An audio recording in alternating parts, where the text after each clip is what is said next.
anunciar con firmeza y amor a los hombres de nuestro tiempo el Evangelio de la vida, el equipo NSE desde Argentina presenta Solo el amor crea. Con la colaboración de expertos en bioética y especialistas en orientación familiar. Solo el amor crea. Saludamos a todos nuestros amigos oyentes de Radio Católica Mundial y NS Radio, Nuestra Señora del Encuentro con Dios, en esta nueva ocasión en que podemos entrar en relación con todos ustedes gracias a nuestro Dios y a su Santísima Madre. Queremos también saludar a nuestro operador técnico en Alabama, Jorge Graña, quien nuevamente nos permite la conexión con ustedes, y a nuestra operadora técnica local en Buenos Aires, la hermana Ofelia Mesa. Desde la locución les saluda quien les habla, la hermana Omarisa Ayala del equipo NSE en Argentina. Como ustedes saben, queridos amigos, últimamente, en estos últimos 5 o 10 años podríamos decir, el escuchar sobre abusos sexuales de menores es bastante frecuente. Tristemente, la sociedad se ha ido como acostumbrando a escuchar esta serie de episodios que pueden marcar tremendamente la vida de un ser humano que está en pleno desarrollo, en plena flor de la vida. ¿Cómo podemos nosotros como sociedad, cómo podemos nosotros como padres de familia, como profesionales, ayudar a prevenir esta lacra que se está cebando en las almas más inocentes como son los niños? Pues justamente para hablar sobre este tema tenemos en nuestro programa de hoy a la señora Adriana Torea de la Fundación Nosotros Aquí, Nuestros Chicos Nos Necesitan. Ella es licenciada en psicopedagogía en la Unidad Académica Río Gallegos de la Universidad Nacional de la Patagonia Austral, acá en Argentina, quien por cuestiones de Dios también dispone esta temporada de estar unos días en Buenos Aires y ha tenido la gentileza de acceder a nuestra invitación. Seas muy bienvenida, Adriana, a nuestro programa de Solo el Amor Crea. Muchas gracias, Omaris, por la invitación. Muchas gracias a todos los que integran y hacen posible este programa de radio, y sobre todo a todos aquellos que nos están escuchando y que se animan a acompañarnos en un tema que a veces nos cuesta abordar, ¿no? Uh-huh. Una sola observación. Soy profesora en la carrera de licenciatura de psicopedagogía, pero no soy licenciada en psicopedagogía. Yo soy profesora de nivel primario, soy profesora de filosofía y de pedagogía, y tengo varias formaciones en salud mental y otras disciplinas, pero me dedico, soy orientadora familiar también, pero no soy licenciada en psicopedagogía. Bueno, genial, pero está suficientemente capacitada, no cabe duda, para poder hablar de estos temas que, como usted dice, son temas que a veces no nos gusta tocar porque son dolorosos en todo el aspecto, pero que también son necesarios de cara a, como decíamos al inicio del programa, prevenir estas situaciones tan lamentables como puede ser el abuso sexual a niños. Me gustaría lo primero, Adriana, si nos podés contar cómo surge esta interesante fundación de Nosotros Aquí y a qué se dedica específicamente. Bien, la fundación es muy jovencita, pero viene de un programa autogestivo que llevamos adelante con mi esposo. Lo creamos nosotros y lo implementamos nosotros en el año 2007. Uh-huh. Durante todo este tiempo nos hemos dedicado a acompañar a muchas personas, adultos en su mayoría, adolescentes y también niños, en situación de vulnerabilidad. Los hemos recibido en nuestra casa como familia de acogida, pero también hemos hecho un trabajo de prevención en distintos niveles. Pero nunca necesitamos tener una formalidad. hasta que en el año 2019 tuvimos 3 hermanitas judicializadas, y en ese periodo hacía falta un acompañamiento económico mayor al que nosotros le podíamos brindar. Entonces, acompañados por mucha gente que quería solidarizarse con la ayuda para las cuestiones médicas, odontológicas, traumatológicas que necesitaban, presentamos todos los requisitos y los papeles ante las autoridades para armar la fundación. Uh-huh. El tema es que luego vino la pandemia y todo quedó como en el limbo. Sí. Hasta el punto que las niñas regresaron con su familia en unas condiciones no muy buenas. Sí. Pero el año pasado tuvimos la desgracia de mi esposo falleció a fines de junio, y 2 meses después me avisan que la fundación había sido aprobada. Así que bueno, tomamos allí el guante y el relevo, seguimos adelante con la fundación, porque evidentemente hay un propósito mayor al que nosotros teníamos pensado. Uh-huh. Así que así como nace la fundación como organización ya aprobada legalmente. Nosotros como programa teníamos muchos reconocimientos hasta de nuestro Consejo Deliberante como un programa aprobado, como considerado por la comunidad, pero no teníamos, digamos, la legalidad de ser una fundación, ¿no? Sí. Así que sí. No, Adriana, entonces esta fundación más bien trabaja así a modo general con niños o familias que están en situación de vulnerabilidad, ¿o tiene alguna temática específica? Sí, nosotros lo que trabajamos es en prevención de violencia y abuso sexual en la infancia. Uh-huh. Trabajamos en lo que es la asistencia y cuidado alternativo en los procesos de acogimiento familiar. También en lo que es la protección y fortalecimiento familiar a familias en riesgo. A veces uno no se da cuenta, son detalles, pero las familias tienen ciclo vital, y en el ciclo vital hay momentos más vulnerables, y es ahí donde como comunidad tenemos que estar más atentos. También trabajamos en educación y capacitación y formación de agentes sociales, porque como sociedad creemos que los expertos saben, y ya a medida que vayamos charlando les voy a ir contando todo el descubrimiento que nosotros fuimos haciendo. Y también, algo no menor, que estamos llevando adelante un proceso de sistematización, de investigación y de evaluación a través de lo que llamamos un laboratorio social. Porque hay muchos datos que se pierden, porque muchas veces, como se hacen las clasificaciones de los sucesos, no es lo mismo que haya una situación traumática y se ubique una situación de violación, por ejemplo, frente a una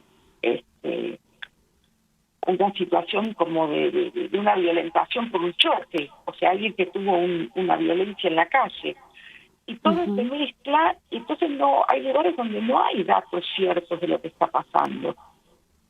Entonces, nosotros empezamos a hacer esto porque empezamos muy humildemente y muy silenciosamente. Y tenemos cosas que son muy, muy interesantes porque, si bien al principio no lo hicimos con una rigurosidad científica, sino eran como para tener información para orientar nuestra tarea de prevención, hay cosas que conmueven porque no se saben. Y sí, y es que justamente pensaba mientras hablabas que así es el trabajo del amor, es a modo silencioso, va cobijando, va haciendo ese trabajo que no se ve, pero que es muy eficaz.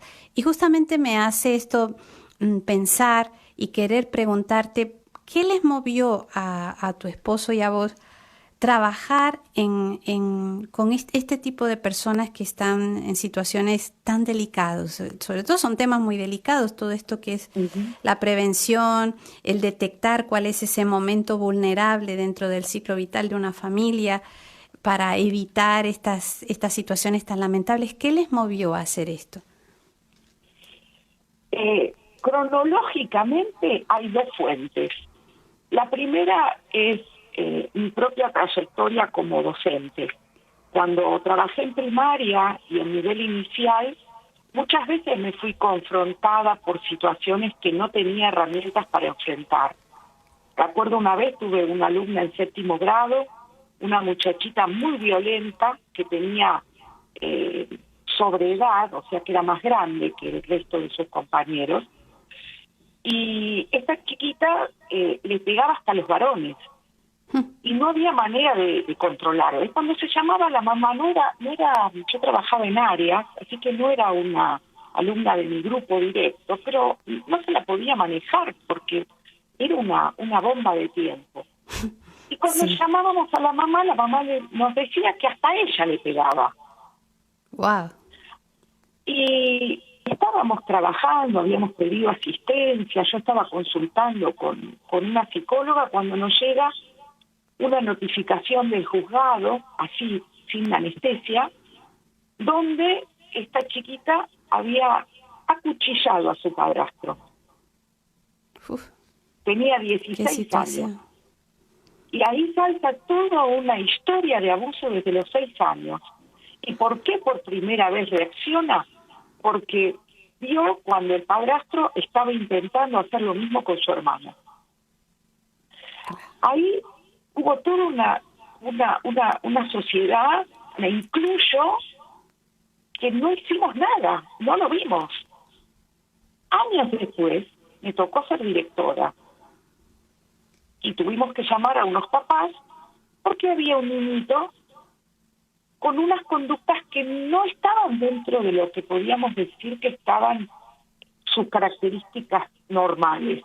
Uh-huh. Llamamos a los papás vinieron, padres muy atentos, estaban separados pero siempre venían juntos por su chiquito. Entonces simplemente me acuerdo con la psicopedagoga, les preguntamos, miren, observamos que algo pasa, hay algo que nos quieran compartir, y ahí nos contaron que el chiquito había recibido abuso y que por indicación de su pediatra no había que tocar más el tema. Quedaron tan mal este matrimonio que les llevó al divorcio, porque había sido un familiar directo. Yo me acuerdo que en ese momento, de hoy fecha, año 1992, fui a hablar con un pediatra que en ese momento era el presidente del colegio de pediatras, para preguntarle cómo puede ser que un pediatra dé indicación de que no se hable. Es que el chiquito se olvida, esto se guarda. Pasaron los años, y ahora voy a la segunda fuente. Pasaron los años, y tanto en la adultez, mi esposo y yo pudimos develar abuso en la infancia. En mi caso, yo sufrí abuso antes de los 3 años, así que yo no tengo ningún tipo de recuerdo de ninguna naturaleza. Pero sí esto se devela en el marco terapéutico porque hay en mi cuerpo situaciones que así lo indican. Me costó muchísimo poder entender esto hasta que lo pude comprender realmente, pero hablo de muchos años. Y muchos años después, y fue mucho más difícil, en el año 2005, mi esposo con 45 años devela su abuso infantil. En el caso de él pudo recordar, había sido su abuelo materno y había sido en reiteradas ocasiones. Pero recién a los 45 años pudo detectar. Qué fuerte. Así que para nosotros, haber descubierto esto y después de esta búsqueda, porque yo como docente, después me dediqué muchos años a la formación de educadores y siempre buscando bibliografía para poder ponerla en la cátedra. No había. En los años 90, por lo menos aquí en Argentina, la bibliografía existente era para psicólogos, era para abogados y algún material hacia el fin de la década para los trabajadores sociales, pero que siempre estaba relacionado con lo terapéutico o lo relacionado con lo judicial, pero nada con lo que podía ver cualquiera que estuviera trabajando con niños. Entonces, estas serían como las fuentes, ¿no? Sí. Lo que es importante que en el caso nuestro hicimos todo un trabajo personal, espiritual, psicoemocional, para dejar de ser víctimas y poder pasar a ser sobrevivientes.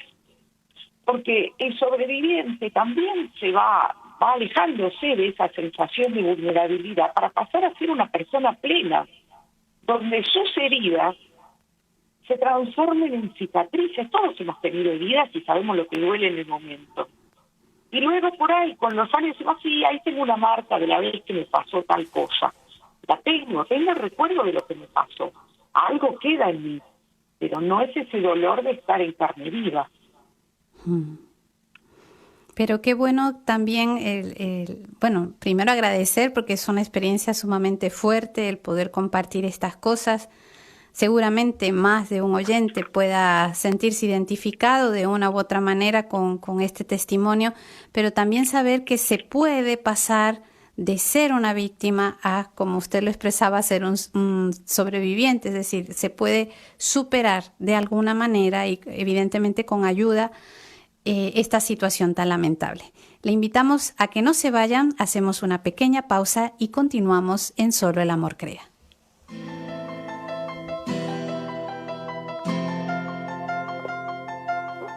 Estás escuchando Solo el Amor Crea, un programa del equipo NSE, Nuestra Señora del Encuentro con Dios, desde Buenos Aires, Argentina, para Radio Católica Mundial.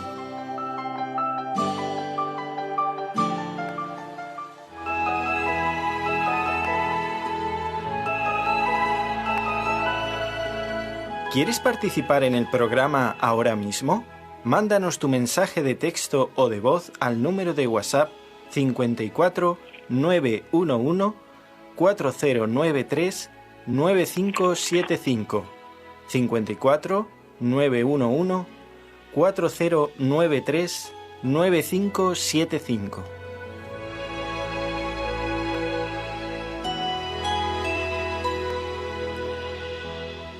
Continuamos, queridos amigos oyentes, en nuestro espacio de Solo el Amor Crea, hoy compartiendo con la señora Adriana Torea de la Fundación Nosotros Aquí.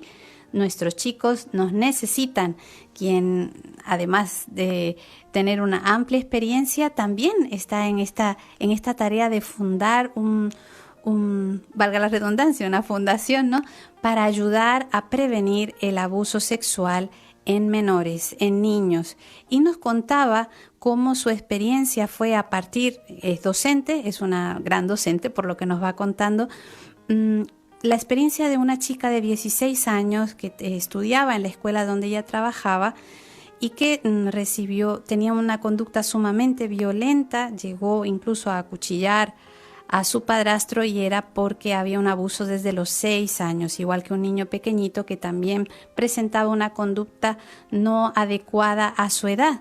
Y también ella y su esposo sufrieron en carne propia abusos en la infancia. Todo esto les ha motivado a hacer algo por los demás y pasar de ser víctimas a ser sobrevivientes de una situación tan lamentable, pero que no es un obstáculo para poder no solo superarse, sino ayudar a otros a prevenir tan lamentable situación.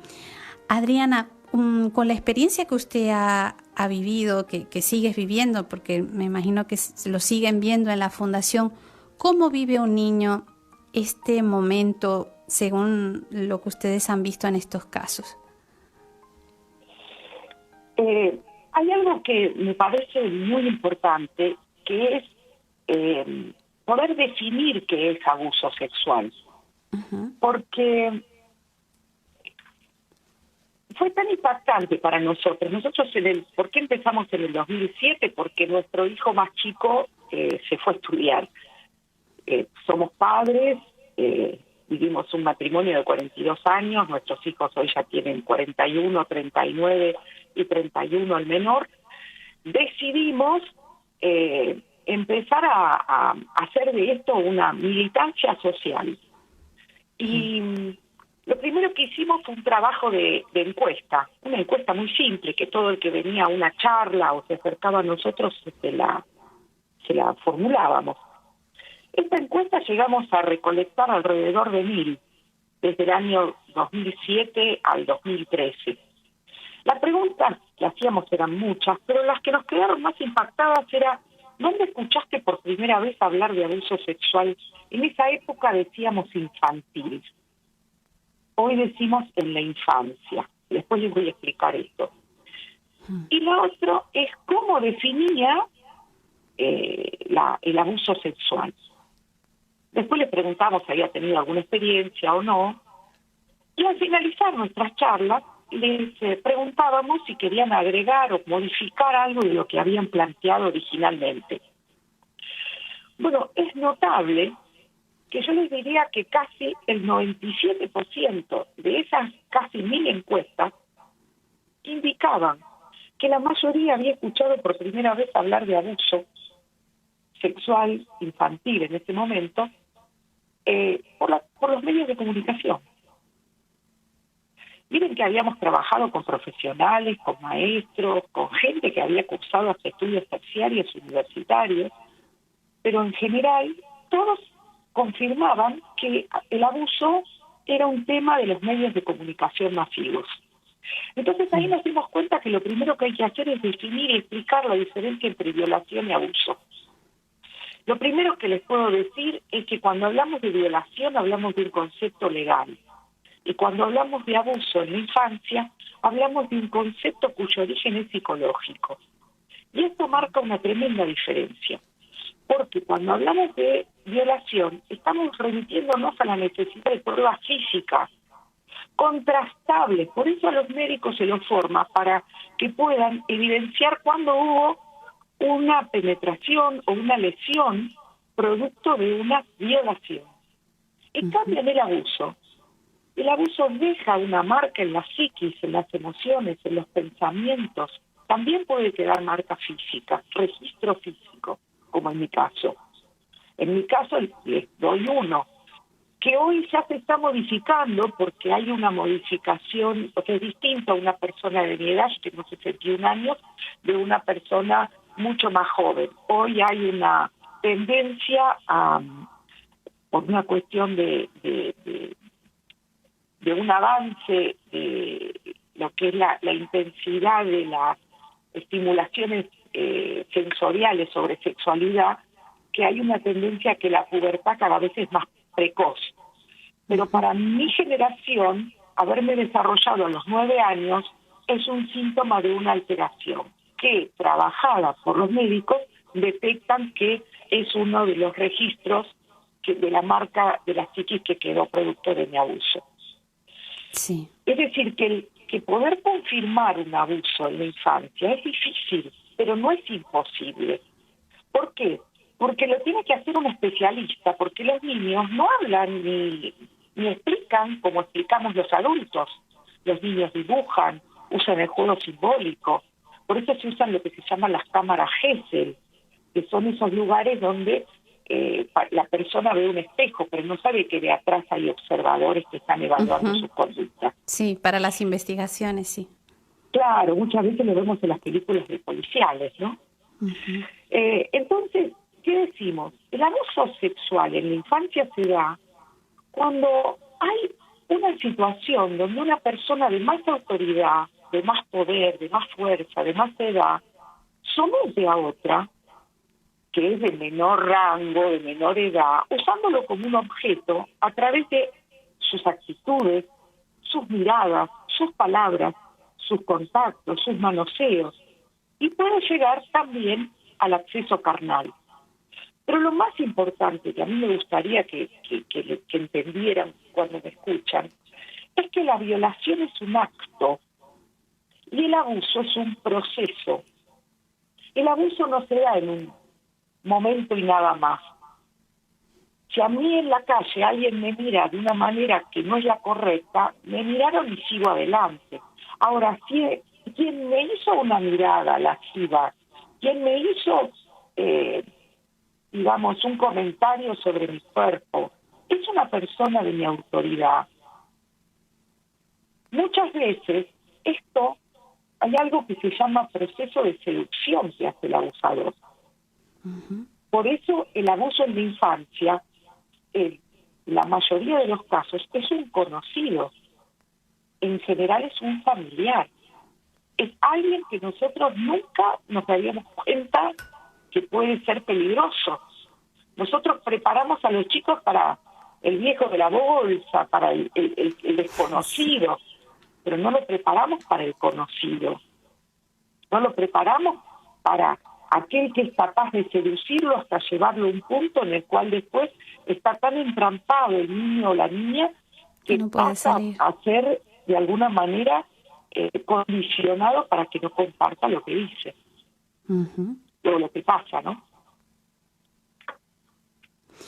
¿Y cómo hacen ustedes para prevenir justamente? Porque lo ha explicado muy bien, me parece. Es decir, es más fácil, y es verdad, incluso uno de chico lo ha escuchado, con extraños no hables, no te acerques a tales zonas, pero cuando está en el entorno cercano de ese niño o esa niña, es mucho más difícil incluso pensar, no solo por el niño, me atrevo a decir también por el resto de la familia, que ahí haya posibilidad de abuso. ¿Cómo preparar primero al niño? Sería la pregunta, porque es la víctima directa, y cómo también los padres en el entorno familiar pueden ir preparando a sus hijos y ellos a la vez también prepararse para preparar, valga el juego de palabras, ¿no? Porque uno, si no tiene idea, tampoco puede entrenar a otro. Tiene que primero prepararse para luego preparar a los suyos. Tal cual. Hay cosas que son tan obvias que por obvias no las encontramos. Miren, le voy a contar una anécdota. Sí, dando una charla para monitores de colonia de vacaciones, eran más o menos 200 entre muchachas y muchachos para todo un gran equipo de colonia de vacaciones. Y yo, uno de los comentarios que hice era, fíjense, cuando un papá y una mamá despiden a sus chicos, ¿cuántos le dan un beso en la boca? Hasta en la televisión hemos visto cuántos que se despiden con un beso en la boca. Entonces yo les voy a hacer una pregunta básica. ¿Qué significa el beso en la boca? Es un hecho erótico y en general se lo da a una pareja. No a cualquiera se le da un beso en la boca. En nuestra cultura, por lo menos. Hay otras culturas que tienen otras características. Si yo le estoy dando un beso en la boca a un niño, le estoy indicando que alguien que lo quiere mucho le puede dar un beso en la boca. Y yo no sé si después alguien que no soy yo, que yo no estoy cerca, que me lo perdí, le está dando un beso en la boca a mi hijo. Entonces, ahí es donde pasamos a algo que lo tomo de un autor, el doctor Murillo, un autor chileno, que él habla de qué pasa con la confianza en estos tiempos. Porque hablar de estos temas no es que a partir de ahora le pongamos 5 llaves a los chicos para que no salgan de nuestro campo visual. Nosotros necesitamos que nuestros chicos se desarrollen y sean confiados. Ahora, tenemos que entender que hay una distancia entre lo que es la confianza ciega, a mi hijo no le va a pasar nada, de la que es la confianza plena. Sí, la recta, si se quiere, sí. Entonces, en el medio tiene que haber lo que él llama una confianza lúcida. Es decir, una confianza donde no dejo todo en manos del niño, donde yo estoy atento pero no lo sobreprotejo tanto que no pueda hacerlo solo, pero tampoco soy ciego. Otro ejemplo que les puedo dar es todo adulto, todo padre, madre, tío, abuelo, ha querido enseñarle al chico a cruzar la calle. ¿Cómo hacemos para enseñarle a cruzar la calle? ¿Le decimos, andá y cruzá? No, lo tomamos de la mano, vamos y le mostramos que hay que cruzar por la esquina. Le enseñamos mirar para un lado, mirar para el otro, ver si hay un semáforo, fijarse si hay la dirección de los autos va a hacer que alguno pueda doblar. Cruzamos varias veces con ellos, hasta que alguna vez lo hacemos cruzar y nosotros lo tiramos desde la vereda. Y gradualmente le vamos dando autonomía para que aprenda a tener esa confianza lúcida para poder cruzar la calle y no dependa de nosotros. Nosotros vemos cuando está maduro para poder hacer ese recorrido solo. Ahora, en la prevención del abuso necesitamos lo mismo. Si yo habilito dándole un piquito, como se le dice ahora, pero yo le doy un piquito. Les contaba lo de esta charla, porque me acuerdo que se pararon en la mitad de mi afirmación 2 muchachos que medían 2 metros cada uno, y me dijeron, ¿cómo usted va a decir que yo abuso de mi hija? Le digo, no, yo no dije que estás abusando. Yo dije que estás abriéndole la puerta a que un abusador se acerque así, claro, que tu hija sepa que si alguien la quiere mucho le puede besar en la boca, aunque tenga 4 años. Y ese puede ser un amigo de la familia, un pariente desorientado. ¿Está claro lo que quiero decir? Sí, no, clarísimo. Y me parece súper oportuno porque yo personalmente he visto esto muy frecuentemente. Cuando se despiden, que dejan al nene en la escuela, a veces mamá a nena, es decir, también no es solo el papá a la nena, sino también la mamá a la nena, el nene al papá, o sea, y como usted dice, esto abre una puerta peligrosa. Es un portón. Es un portón, sí. No una puerta, un portón, porque no nos va a dar el tiempo, pero es muy interesante, por eso recuerden esto, es un proceso, no es un evento, es un proceso, hay tiempo. Entonces uno tiene que ver la familiaridad con que un chico se comunica con otro, con un adulto o con un primo mayor. Miren, cuando uno escucha las situaciones, es tremendo poder descubrir que, miren, les voy a compartir el caso de mi esposo. Mi esposo con los años pudo hablar con sus padres antes de que sus padres fallecieran. Y la mamá, o sea, la hija del abuelo que abusó de mi esposo, le contaba que habían detectado que el papá estaba teniendo demencia senil. Y en ese proceso estaba, decían, como dicen en el barrio, medio baboso por las nenas, o sea, muy encima de las nenas. Muy cercano. Entonces, ¿qué hacía? Separaron a las nenas, pero no separaron a los varones, porque en esa época no se creía que a los varones les podía pasar nada. Uh-huh. Entonces, para nosotros eso también fue otro de los detonantes, porque mi esposo siempre decía, yo tengo que dar testimonio de que a pesar de una situación como la que me tocó vivir, yo pude salir adelante, gracias a Dios, y poder tener una familia, una esposa, hijos, una familia normal, y que eso no condicionó ni mi sexualidad ni nada, porque a veces escuchamos gente que a partir de una situación de abuso ha tenido una definición de género. No me quiero meter con ese tema porque daría para 20 años de charla, pero pero está bien mencionarlo. Y mi esposo escribió un artículo que hoy está en las redes dando vuelta y todos los años tenemos 2, 3 personas que se contactan porque leyeron ese artículo y descubrieron que algo de eso les resonaba en su interior. Ese artículo lo escribió en el 2005 y realmente fue para él muy develador. Porque, ¿saben qué pasa? Para un niño, el abuso en la infancia es un hecho traumático. Traumatismo es una lesión o daño en la medicina.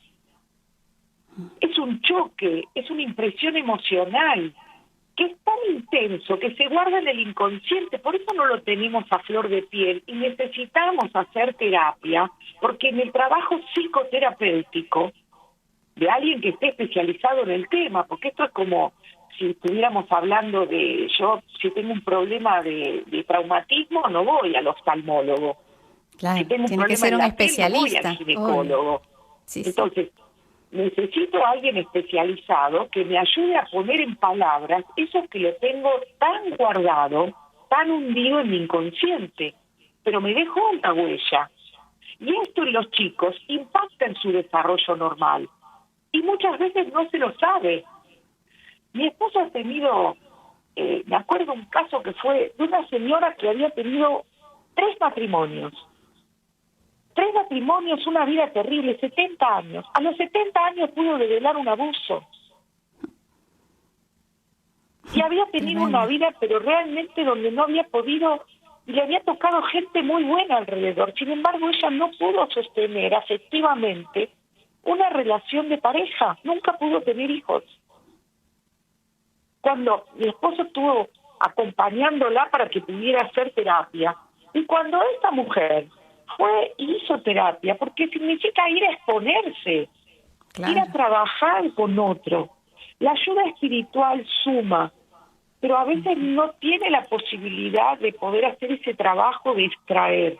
Hoy tenemos porque son herramientas, de psiquiatras y psicólogos cristianos que nos pueden orientar sin denostar la fe. Uh-huh. Pero es muy importante poder hacer este trabajo, porque si no, solo no sale. Y si sale, no sabemos cómo manejarlo.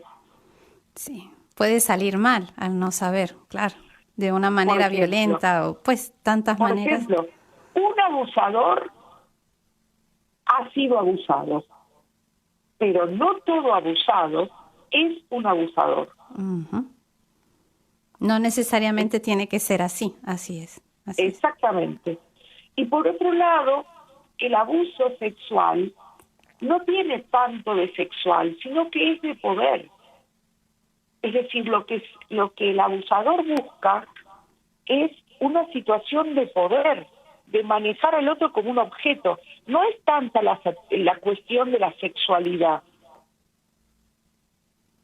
Porque es muy interesante, porque recién en el 2018, 19, hubo un hallazgo que hizo la Interpol de la primer red de pedofilia que se encontró en las redes sociales, que llegaba a todos los continentes.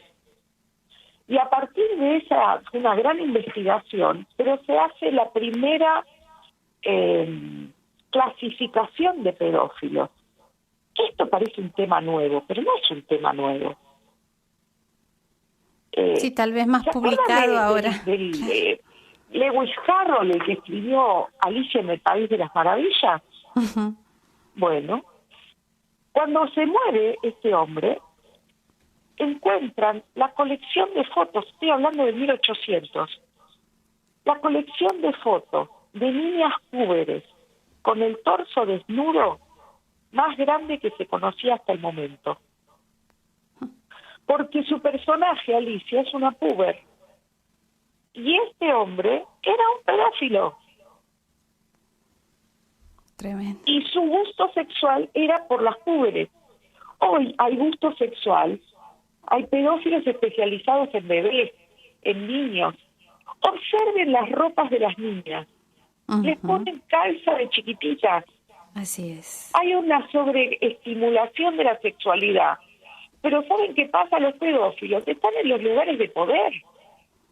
Miren si no a Corsi, el psicólogo argentino, que más había escrito sobre violencia en la infancia, especialista de la UBA, director de la carrera de maltrato en la infancia de la Universidad de Buenos Aires. Fue encontrado infragante pedófilo en la época que había ciber.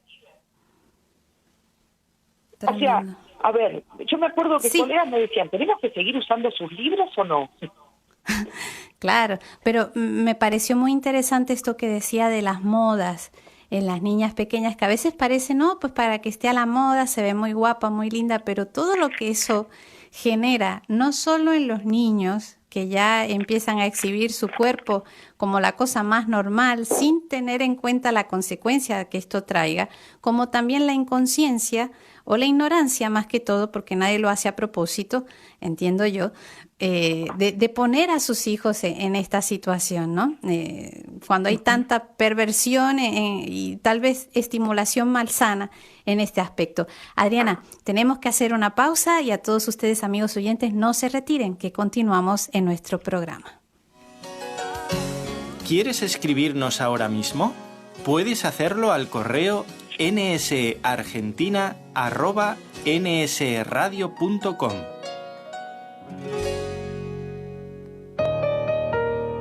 Para participar en el programa con sus consultas o comentarios, marque los siguientes números telefónicos, gratuitamente desde Estados Unidos o Puerto Rico: 1-866-398-6377. Si llama desde otro país, marque el código internacional y el número 1-205-271-2976.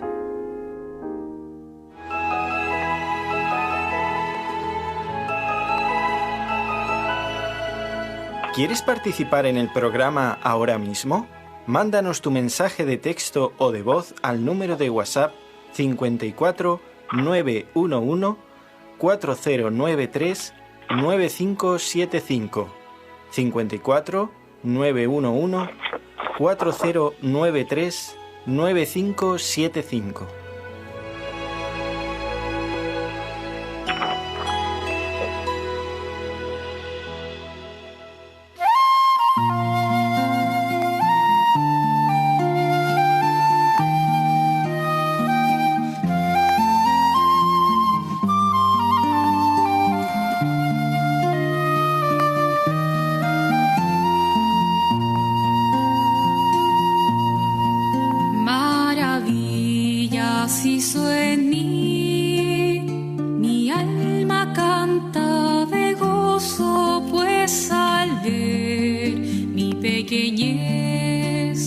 Se detuvieron sus ojos y el que es santo y poderoso hoy aguarda por mí, sí.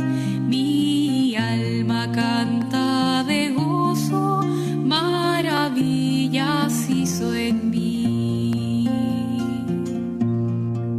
Maravillas hizo en mí, del alma brota mi canto, el Señor me ha amado más que a los lirios del campo. Por el Espíritu Santo Él habita hoy en mí. No cese nunca mi canto, maravillas hizo en mí.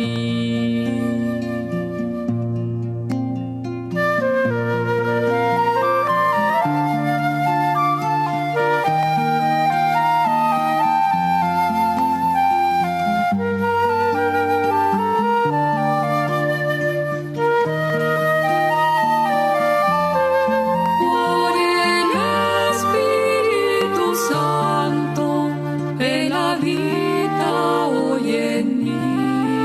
No cese nunca mi canto, maravillas hizo en mí.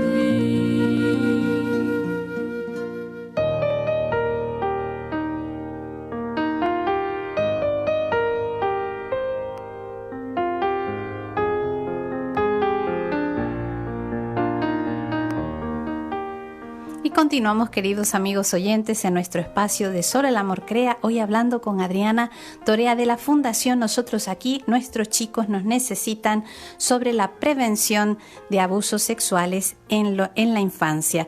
Recordamos a nuestros amigos oyentes que a partir de este momento pueden comunicarse con nosotros a través de nuestras líneas telefónicas. El número para Estados Unidos y Puerto Rico es el 1-866 1-2-398-6377. Para otros lugares, unido al código internacional, es el 1-2-0-5-2-7-1-2976. Y para cualquier lugar del mundo desde el cual quieran comunicarse con nosotros a través de nuestro WhatsApp, el número es el 54-911 4093-9575. 54-911-4093-9575. Y ya nos han mandado un texto por acá por el WhatsApp. Dice, a ver que lo pueda leer: experiencias durísimas si las hay. Esta oyente agradece de que expongan realidades tan brutales. La implicancia en el resto de nuestra vida en cada área para quienes padecimos abuso infantil es tremenda. Bueno, pues sí, la verdad que por lo que nos ha ido contando Adriana es muy duro, y me gustaría, Adriana, en el tiempo que nos queda, si puede ahondar un poquito más en cómo prevenir de cara a los padres, a sus hijos, cómo ayudar en esa prevención. Nos mencionaba, por ejemplo, esto de dar el beso en la boca a los niños, el tener en cuenta quiénes están en contacto estrecho con nuestros niños y la conducta que hay. No sé si hay alguna otra cosa más que se pueda aportar a los padres de familia para que estén atentos y puedan proveer a sus hijos de ambientes seguros en esta materia. Está en línea, pero bueno, tenemos algún... Adriana, ¿estás ahí? Sí, ¿me escuchan? Sí, ahora sí. No sé si llegaste a escuchar la pregunta que te hice, porque bueno, tuvimos así un vacío en la técnica. Yo escuché. Ok, adelante entonces. Lo que les compartía es que uno de los temas más complicados de abordar es la violencia en la familia. Uh-huh.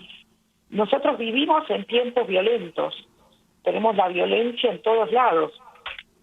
Prendemos la televisión y estamos en guerra. Sí.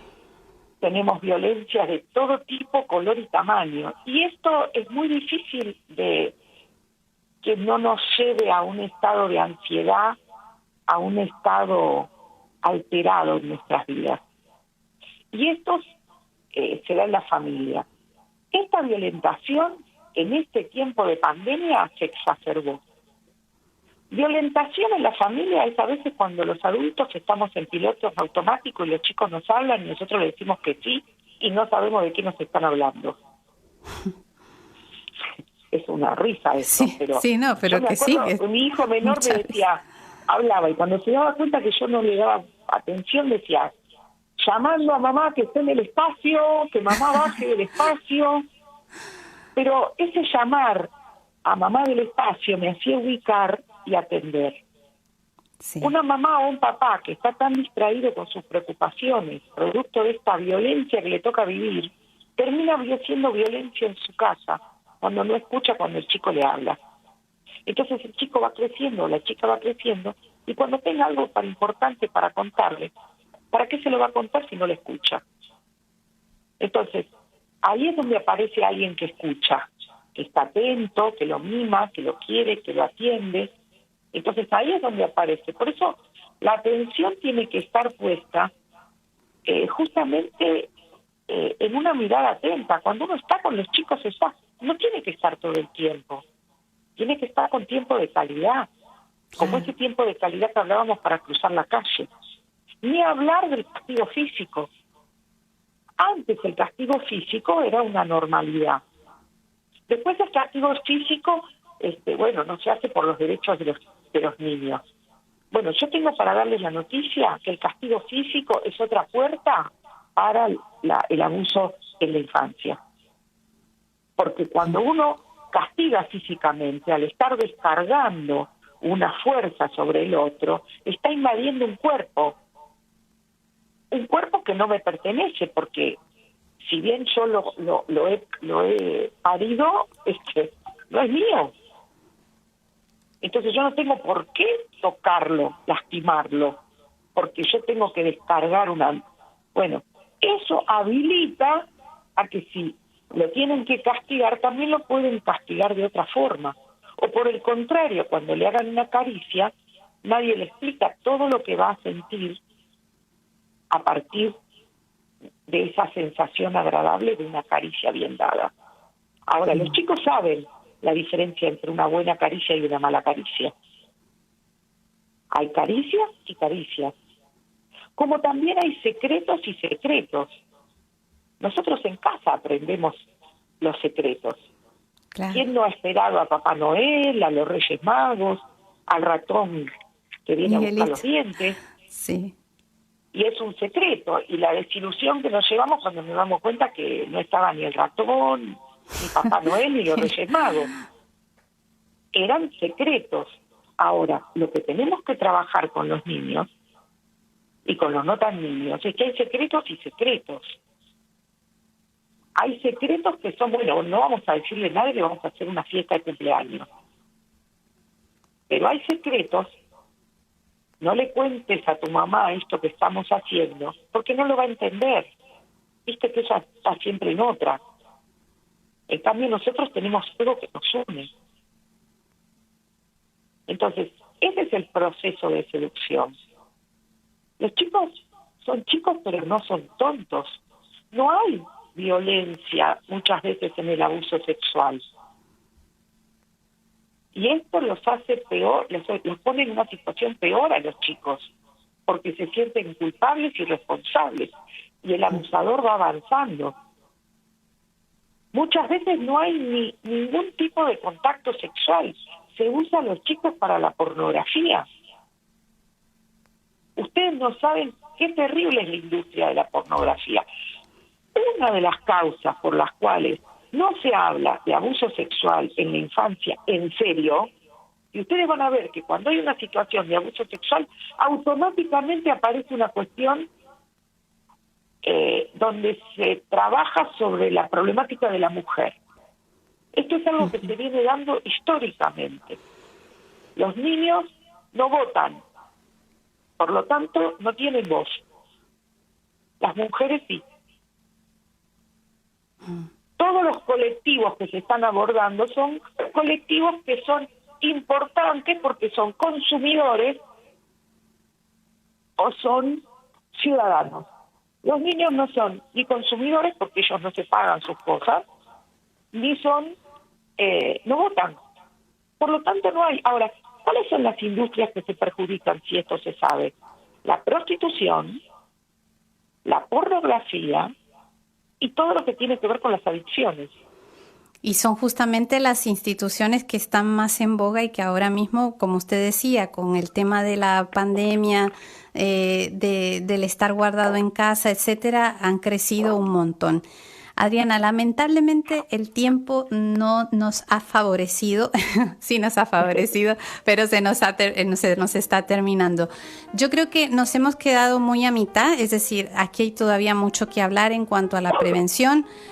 Un poquito empezamos la parte familiar, pero también está la parte de los profesionales de la educación, la sociedad, la parte sanitaria. O sea, hay mucha gente que está implicada en esta prevención, así que yo me atrevo a comprometerla en un próximo programa para que podamos abarcar un poco más este tema. ¿Qué le parece? Perfecto, cuente conmigo. Pues sí, yo creo que nuestros oyentes también han quedado muy, muy a gustos y también no solo a gustos, sino con deseo de más. Así que les prometemos que la vamos a volver a traer siempre que esté dentro de sus posibilidades. Adriana, muchísimas gracias por este esclarecedor programa y ya sabes, te esperamos en otro próximo. Muchas gracias, un saludo muy grande a todos los que escuchan, que se animen, que Dios los bendiga mucho porque sin su ayuda no vamos a poder salir adelante, pero si nosotros pudimos, ustedes también. Eso es. Muchísimas gracias y a todos ustedes, queridos amigos oyentes, gracias por su sintonía y los espero en otro programa de Solo el Amor Crea la próxima semana. Que Dios los bendiga.